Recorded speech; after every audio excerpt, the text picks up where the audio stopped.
Paz seja convosco, alunos do FATENFIV, que a paz de Cristo repouse sobre a vida de cada um de vós. Nós estamos, na data de hoje, dando encerramento à nossa quarta e última aula concernente à nossa disciplina hermenêutica bíblica.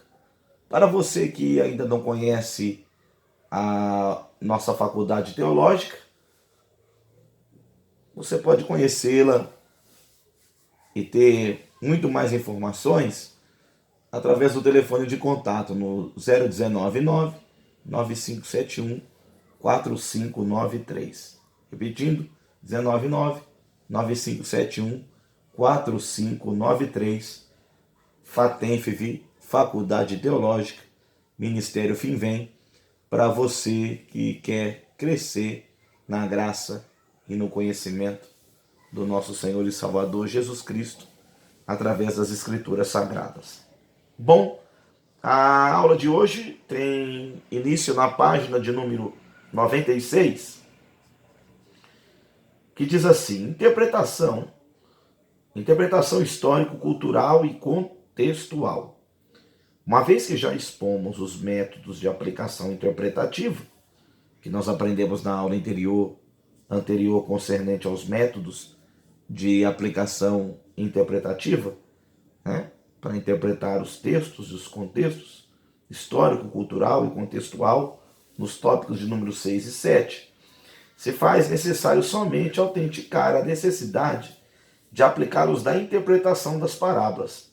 Então nós vamos aprender um pouquinho aí como interpretar e aplicar o contexto histórico, cultural e contextual nas parábolas. São várias as parábolas do Novo Testamento, né? Principalmente nos evangelhos sinóticos, Mateus, Marcos e Lucas. Uma vez que as propostas de ensino por intermédio do método acentuam eventos que são inseridos em pano de fundo histórico-cultural. Em relação ao contexto, é válido, isso é importante considerar, mesmo porque as sentenças que antecedem e precedem a parábola geralmente estão vinculadas à sua aplicação. Dá para entender isso daí? As sentenças que vão anteceder a parábola e que procede mediante ela, elas estão vinculadas à sua aplicação. Atentamos ao exemplo a seguir. Evangelho de Jesus Cristo, segundo escreveu Mateus, capítulo 20, versículos 1 ao 16. Considerando o contexto, teremos uma interpretação coerente. Vamos a ela. Antes de proferir a parábola, um jovem rico interpelou Jesus: o que devo fazer para herdar a vida eterna? Ao perceber o relacionamento extremo que o jovem possuía com as suas riquezas, disse-lhe que doasse os seus bens e tornasse seu discípulo. A parábola do jovem rico é conhecida, né, de uma maneira bem abrangente por várias pessoas, né, no quesito palavra de Deus, no quesito concernente às parábolas de Jesus. Mas aqui não é uma parábola, não. Aqui é muito mais do que uma parábola, né? É algo cotidiano que ocorre corriqueiramente nos dias atuais. Pessoas que estão apegadas à matéria, ao vil metal, né? À pleonexia, que é a sede de possuir mais. Nós temos visto, notado isso nos dias atuais. Não é diferente, né, de tempos remotos, de séculos e milênios atrás, do apego demasiado, né? Como disse o apóstolo Paulo, o amor ao dinheiro é a raiz de muitos males. E veja, o jovem ficou triste e se retirou pelo fato de não desejar abandonar suas riquezas. Após uma exposição detalhada de Jesus em relação à conduta do jovem, Pedro questionou: eis que nós tudo deixamos e te seguimos. Que será, pois, de nós? É a pergunta do apóstolo Pedro. Bom, esse rapaz aí não quis seguir o mandamento nem o preceito divino e não ouviu a sua palavra, não ouviu a sua voz, não deu vazão à sua mensagem de abandonar, dar os seus bens e te seguir. Mas nós abandonamos o que nós possuímos e te seguimos. O que será, pois, de nós? Jesus assegurou a Pedro que eles seriam amplamente recompensados por seu serviço. Ele propôs a parábola dos trabalhadores. Qual o objetivo de Jesus por meio desta parábola, à luz do contexto? À luz do contexto, qual o objetivo de Jesus por meio dessa parábola? Primeiro, Jesus procura refutar, rejeitar a autoafirmação da justiça própria, em detrimento à negativa de outrem. Eu deixei tudo para te seguir, e há muito tempo lhe sirvo. Não fui ganancioso como jovem. Segundo, cai na prova aí também. Jesus estava eliminando a possibilidade de existir barganha em seu reino. O que eu ganho com a minha atitude de segui-lo? Virando a página. Minha dedicação me proporcionará uma paga maior? Eu estou aqui há muito tempo e com certeza todos quanto vieram depois de mim terão menos direito que eu. Diante dos expostos de uma parábola, é relevante aplicarmos as interpretações léxico-sintática e teológica, utilizando os mesmos métodos já mencionados anteriormente. Aplicando a interpretação alegórica, vamos a ela. Partindo de um princípio que a alegoria é uma metáfora ampliada, ela se configura no estabelecimento de vários pontos de comparação. Temos como exemplo o texto de Efésios capítulo 6, onde cada peça da armadura tem seu significado, que é o texto que o apóstolo Paulo aborda, E revestivos de toda a armadura de Deus para que possais estar cingidos contra as astutas ciladas do diabo. Capacete da salvação, couraça da justiça, escudo da fé, calçando os pés, que são as sandálias da preparação do evangelho, que eram as alpacas, as sandálias romanas, e principalmente tomai-vos da espada do Espírito, que é a palavra de Deus, Efésios 6, versículo 17. Como ocorre na interpretação natural, ou seja, dos textos literários comuns, devemos manter as mesmas regras na interpretação das alegorias. Sendo assim, teremos que aplicar a interpretação histórico-cultural, contextual, léxico-sintática e teológica. Através de um estudo analítico do contexto que antecede e procede a alegoria, encontrar pontos diretivos que esclareçam as comparações que o autor tinha em mente. Do tipo da profecia, cai na prova aí, o termo grego tipos, da qual se deriva a palavra, abre aspas, tipo, fecha aspas, não é automóvel não, tá? Aparece em diversos textos do Novo Testamento.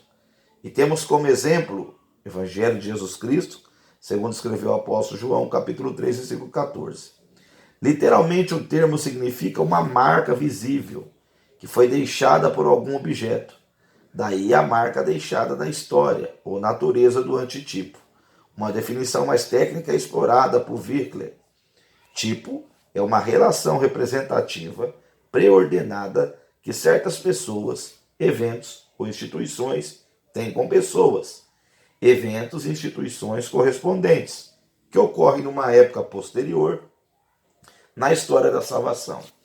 Cai na prova também aí, a prefiguração é chamada de, abre aspas, tipo, fecha aspas. E o cumprimento chama-se antitipo. Encontramos no tipo pelo menos 3 características, página 100, que são relevantes para o entendimento e autenticidade do tipo. 1. Deve existir alguma semelhança entre o tipo e o antitipo. Cai na prova. 2. Deve haver evidências de que a coisa tipificada representa o tipo que Deus indicou. 3.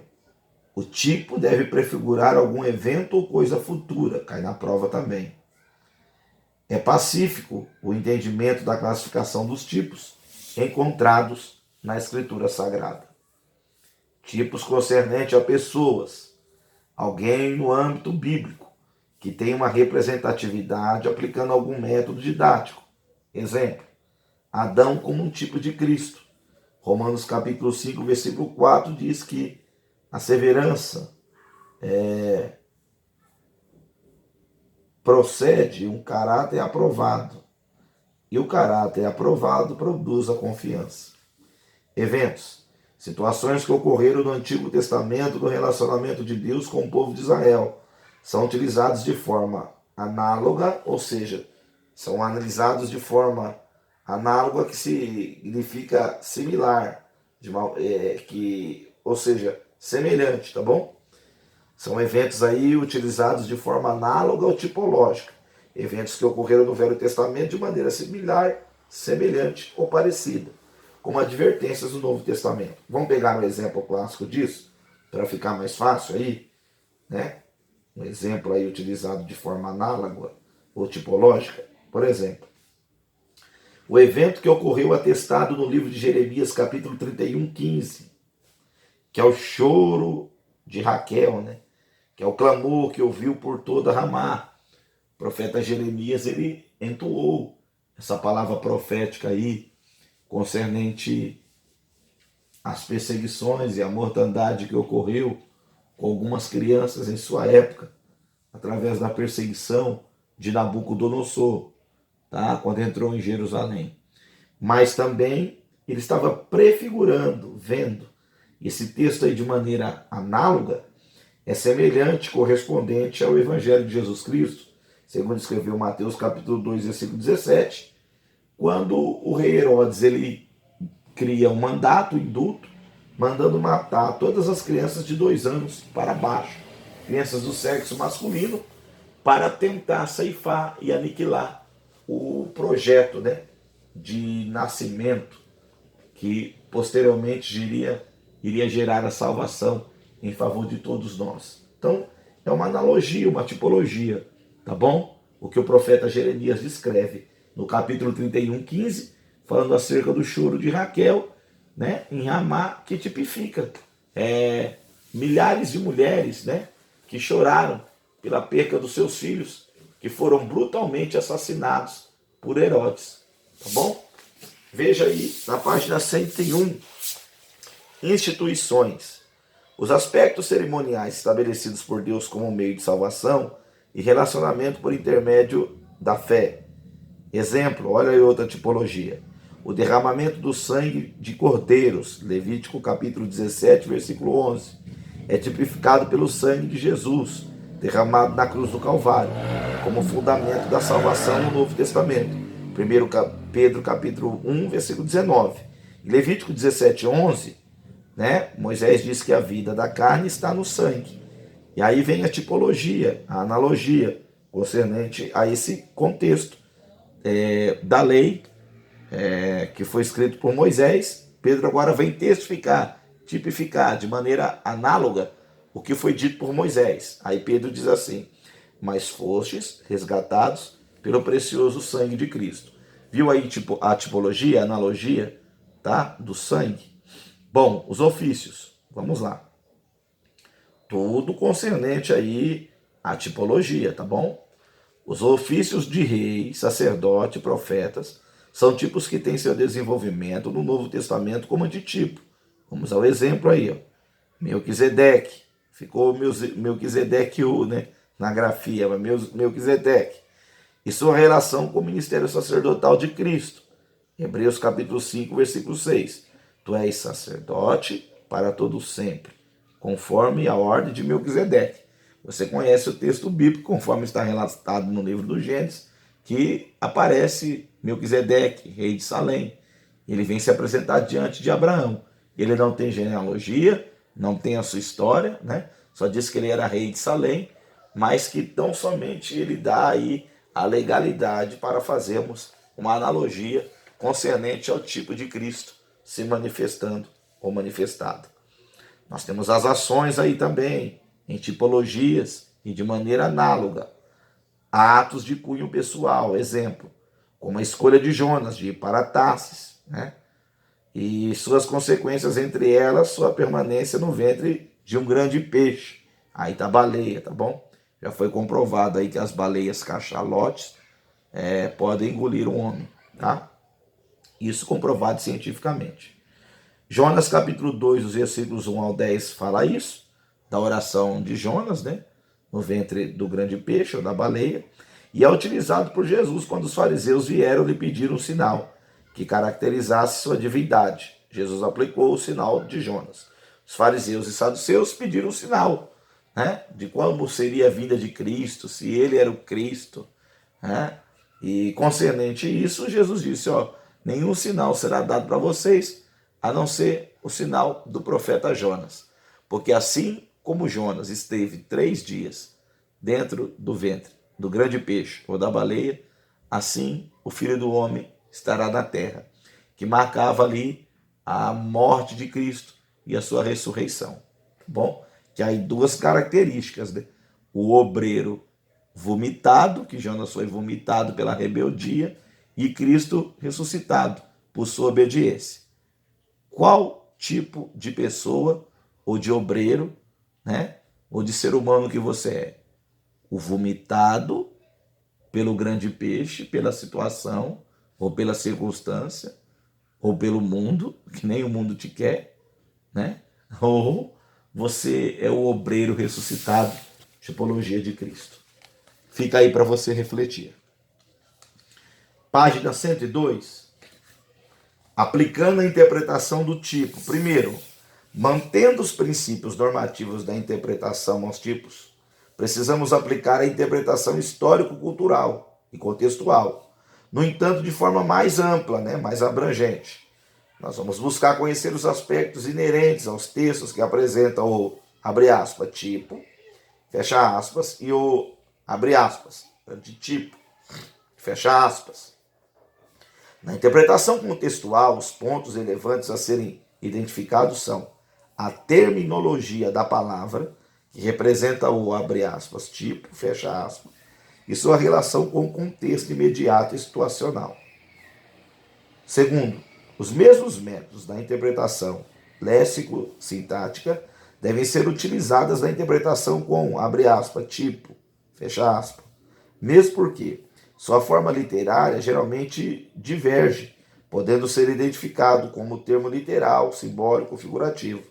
Sua definição no texto e contexto é importante para o conhecimento representativo. Terceiro,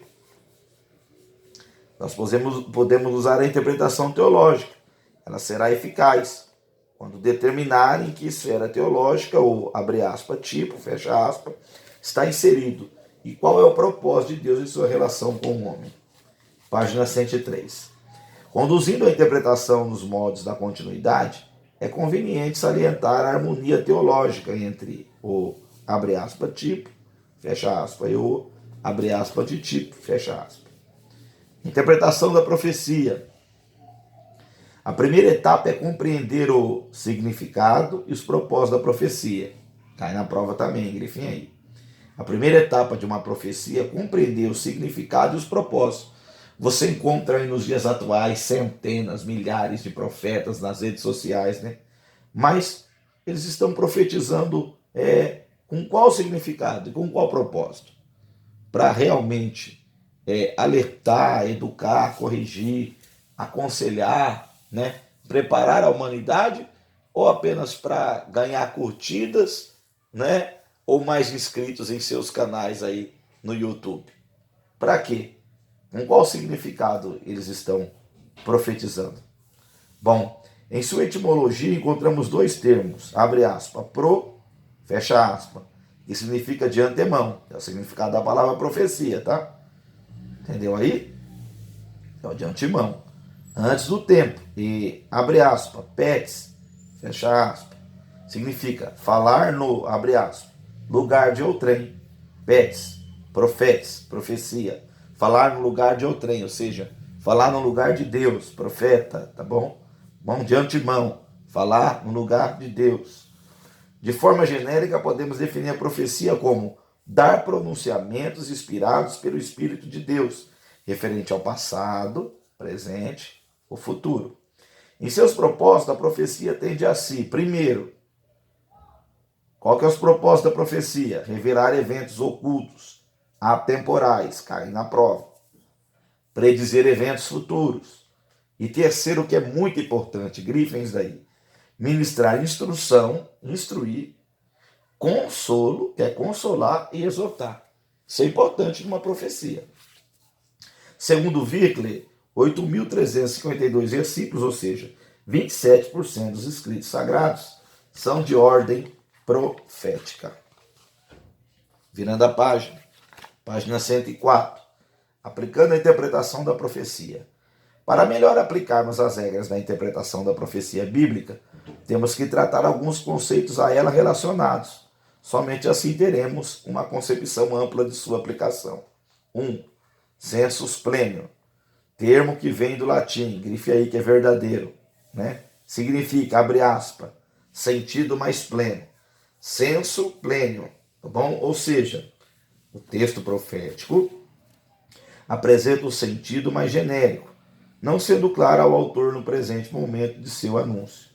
Temos como exemplo a citação de Moisés em relação a Josué. Vamos aí, ó. Deuteronômio capítulo 18, versículos 15 ao 18, que Moisés diz, né? Yahvé teu Deus suscitará um profeta semelhante a mim. Posteriormente, utilizado por Estevão em sua defesa referindo-se a Jesus Cristo. No discurso de Estevão, em Atos capítulo 7, versículo 37, Estevão diz seu discurso. Este é o Moisés que Deus o falou, comunicou que iria levantar um profeta semelhante a ele. Fator condicional. Encontramos algumas profecias que estão sobre o poder, virando a página, da condição. Seu cumprimento está condicionado à resposta humana, seja ela positiva ou negativa. Ao analisarmos o consolo de Deus a Josué em um momento de crise em relação à sua missão, Deus condiciona a conquista de Canaã e seu êxito diante do povo. Cai na prova aí. A sua postura sendo forte e corajoso, sua submissão aos mandamentos e a sua fidelidade aos preceitos divinos. Que Moisés havia morrido e havia uma grande expectativa como seria o ministério, o legado de Josué após a morte de Moisés. Então Josué ele sente esse impacto, o peso da responsabilidade. Isso é importante para cada um de nós, entender o peso da responsabilidade a qual o Senhor nos chamou, a qual o Senhor nos ocasionou, e Deus conforta, né? Dizendo a Josué, ser firme e corajoso, tem de bom ânimo, anima-te. Deus ele sempre nos transmite essas palavras para que nós, em momentos de expectativa, em momentos de grande responsabilidade, venhamos fazer jus àquilo que o Senhor nos capacitou e chamou para ser feito. Então, você que está sentindo o peso da responsabilidade, de um chamado, em alguma área, em questão da sua vida, seja firme e corajoso, tenha de bom ânimo. O Senhor é contigo. Ele não te mandou? É isso que Deus disse para Josué. Não te mandei eu? Fator destinatário, fator de destino.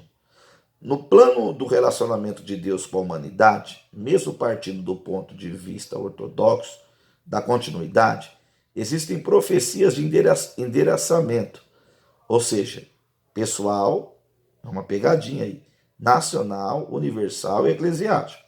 Vamos lá, mesmo partindo do ponto de vista ortodoxo, né, do tradicional, da continuidade, existem profecias de endereçamento. Existem profecias assim? De endereçamento pessoal, nacional, universal e eclesiástico? Iremos encontrar profecias individuais, somente para Israel e até mesmo para outras nações, referida a toda a humanidade em todo o tempo e somente para a igreja. Então, no compêndio bíblico, você vai encontrar profecias sendo expressas, tá bom? E o endereço para elas, muitas vezes era para uma pessoa, muitas vezes era para a nação, muitas vezes era de uma maneira universal e muitas vezes eclesiástico, concernente ao ministério. Por isso que nós chamamos a epístola de Tiago, no Novo Testamento, de epístola universal, que ele escreveu para aqueles que estavam espalhados, né, na condição da nação judaica. Diferente das outras cartas que o apóstolo Paulo escreveu, endereçadas a Corinto, a Éfeso, aos Gálatas, aos Romanos. Então, são conotações aí, cartas de cunho concernente pessoal ou universal ou eclesiástico. Tem que saber entender isso daí. Porque nos dias atuais, muitas pessoas pegam contextos de costumes e ritos que foram objetivados na diretiva aí escritos para um governo, para uma nação, para uma pessoa, e por falta de hermenêutica bíblica, a pessoa acaba pegando aquele contexto e querer fazer dele lei, costume, ou julgo, ou doutrina para outras pessoas. Então, você que está se formando aí na hermenêutica bíblica, saiba disso. Aprenda a exaurir, a fazer exegese do texto e nunca desprezar a hermenêutica bíblica, tá bom? Fator progressivo da profecia. Embora a mensagem profética tenha seu anúncio e até mesmo seu cumprimento imediato, seu conteúdo pode apontar a um cumprimento futuro e até mesmo em diversas fases. E o caso da profecia sobre o derramar do... Virando a página aí, olha aí, futuro, do Espírito Santo de forma genérica, proferida pelo profeta Joel, relatado por Pedro na primeira mensagem da igreja. Joel 2,28, ele havia dito isso há milênios atrás, e se cumpriu em Atos 2,17, né? A manifestação do Espírito Santo, e que ocorre de forma constante na igreja, já tratados os aspectos da profecia. Apliquemos as regras de interpretação. Interpretação histórica. Interpretação de histórica cultural. Indicará com precisão todos os aspectos necessários para a compreensão da profecia. Seu endereçamento, no caso de ser uma nação, e primordial conhecer sua situação temporal e cultural, se tratando de uma profecia individual do estudo dos personagens na história e seus aspectos culturais e relevantes. Cai na prova aí. Interpretação teológica. É importante conhecer a compreensão da revelação no momento do anúncio profético e no seu cumprimento, seja qual for o destinatário da mensagem.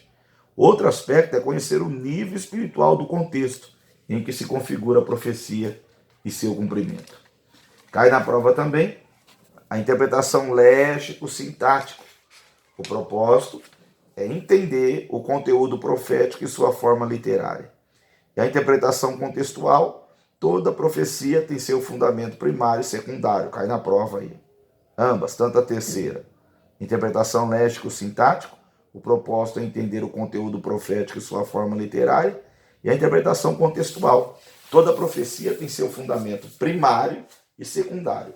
É importante compreender o seu contexto para associar a mensagem profética ao todo. Somente desta forma é possível indicar a finalidade da mensagem e do seu cumprimento. Vamos aqui à conclusão. Páginas 108 e 109.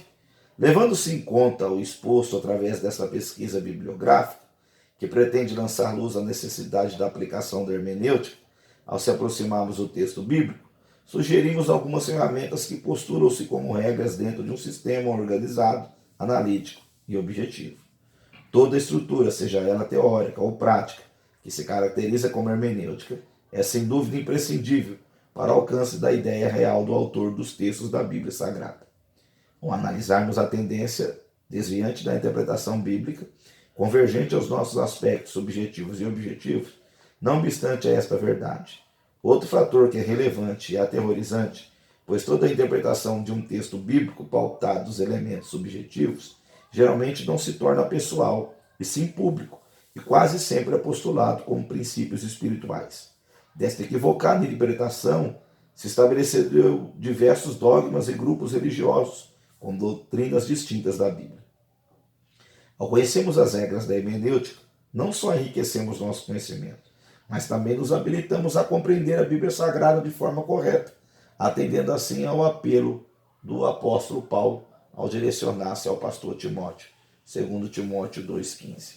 É nesse sentido que esta pesquisa foi elaborada, com a finalidade de expor aos leitores as regras da hermenêutica, como princípios únicos e irrevogáveis para o pleno conhecimento da palavra de Deus revelada, que é poderosa em si mesmo para edificar-nos e capacitar-nos para servirmos a Deus, como um canal de bênçãos espirituais para a igreja e para aqueles que necessitam conhecer a verdade.